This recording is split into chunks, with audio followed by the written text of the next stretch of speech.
Let's go now to Los Angeles. Tom Keene is there with Nouriel Roubini. Tom, curious to know what his thoughts are about the change in U.S. policy as a result of the killing of Osama bin Laden. Let's listen in. Some of his lieutenants might decide to try to show strength by attacking the U.S. or the Western forces or in other parts of the world. So in some sense, the risk premium might be lower today, but there is still significant risk down there in the global economy. You voiced it very well there.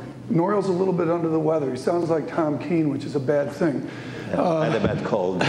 So we'll work with it. There was a Washington consensus of years ago, taking politics and strapping it into economics. I think of Fareed Zakaria coming out with the second edition of his book. What should be the U.S. political economic projection, given the lessons we've learned in the last 10 years? Well, we have to address our own problems. And if you're looking at advanced economies, there is a series of problems that are going to remain with us, leaving aside the geopolitical and geostrategic kind of challenges we're facing. In most advanced economies, I've said for a while, the recovery has been more like a U, anemics at par, below trend, because we're coming out of a balance sheet recession.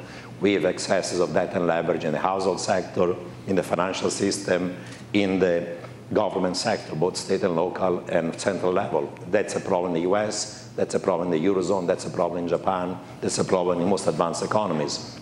With the problem of sovereign risk, bond market vigilantes have already woken up in the periphery of the Eurozone. They've not woken up yet in US or UK or Japan. Why not? They've not for a number of reasons. You know, the difference is that, first of all, in the case of US, UK, and Japan, we can, if we want to, monetize our fiscal deficits, and we have done so to some level. While in the case of Greece, either you raise taxes or cut spending and you stabilize your deficit and debt, something unlikely, or the option of essentially the ECB monetizing it is not an option because the ECB is institutionally having a single mandate, price stability is more hawkish than the Fed, is not likely to do it. So if Greece cannot resolve its debt problem through traditional taxes, then we'll have to do an orderly debt restructuring, and that's going to be, in my view, at this point, unavoidable. Euro 148 up 58, 68 pips this morning. Yep. Gold up, at one point it was $15, DXY down 0.3%. Do you have a euro figure which is a trip point or a path to a jump condition off these so-called glide paths? Do you have a euro number where instability really comes into play between prosperous core and peripheral Europe? Well, I would say that Germany is uber competitive, can live with a euro around 150, but a euro at 140 was already painful for the periphery of the Eurozone, where you had a decade of wages growing more than productivity, unit labor costs rising, real exchange rate appreciating by over 30%. The euro should be much weaker than it is right now to try to restore some growth in the periphery of Eurozone. Can you do that with policy? Can you do that with policy? Can the ECB manage the euro to a euro weaker, or is this because of an irresponsible United States establishing a less than transparent weak dollar policy? Well, it's a combination, because on one side the ECB is going to keep on tightening because they care about inflation, not about growth, because the core is doing well, while the Fed is going to stay on hold. So relative interest rate differential are going to push the euro higher, but of course once it reaches the threshold of pain, that's going to cause more damage in the periphery. Growth is going to disappear, it's not much there. There'll be sovereign problems, exacerbated banking problem and competitiveness. So the euro, like it happened in the spring of last year, it can go to 150, but then once the periphery is damaged, it can fall again. And on the other side, of course, is not just what's happening in terms of relative interest rate policy that matters. There's also fundamental weakness of the dollar because of the fiscal deficit, the current account deficits, and the Fed being on hold. But the way I describe the FX market for last year has been like a beauty contest, when it's not an issue with the prettiest or the more handsome, but with the least ugly, right? In the spring of last year, the dollar was less ugly because we had the euro crisis, the Greek crisis, and the euro went from 150 all the way below to 120. Then by the summer, we had the risk of a double-dip recession, QE2, and then the euro became less ugly and the dollar became more ugly. Then in the fall, we had the Irish crisis. They don't use the word ugly like that much in Los Angeles. So today, the euro looks less ugly. You're going to get thrown out of town. I know.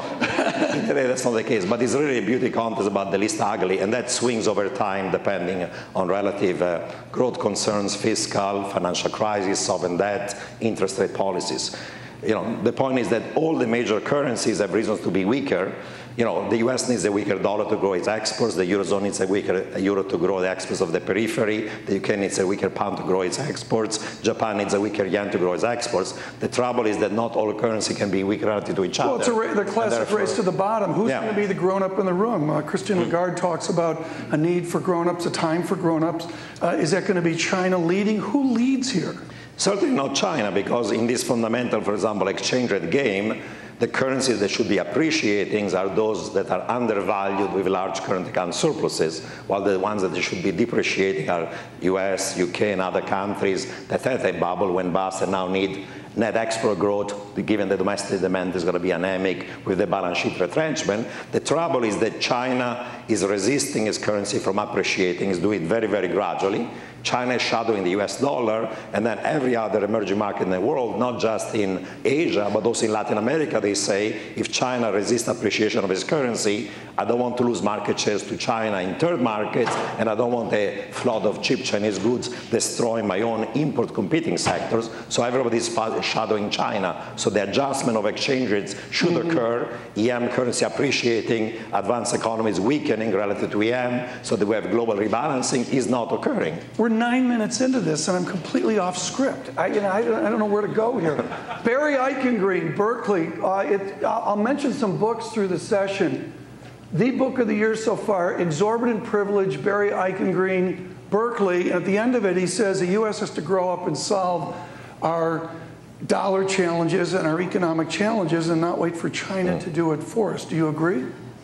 Well, he's right, but if you think about the issue of exorbitant privilege, think of it. The global economic system is one in which there are global imbalances, and there is an asymmetry of adjustment. This was a problem in the 30s, it's happening right now. The asymmetry is that, normally speaking, the countries that are running a current account surplus can keep on accumulating reserves and prevent the adjustment of their own currencies and of their current account. But usually, a country is running a current account deficit, runs out of reserves, the bond vigilantes impose discipline, and it has to adjust. That's the traditional asymmetry between surplus and deficit. There is one caveat, and there's one exception. Is the country that is the major reserve currency, that is the United States, that has the exorbitant privilege that the US dollar is still the major reserve currency.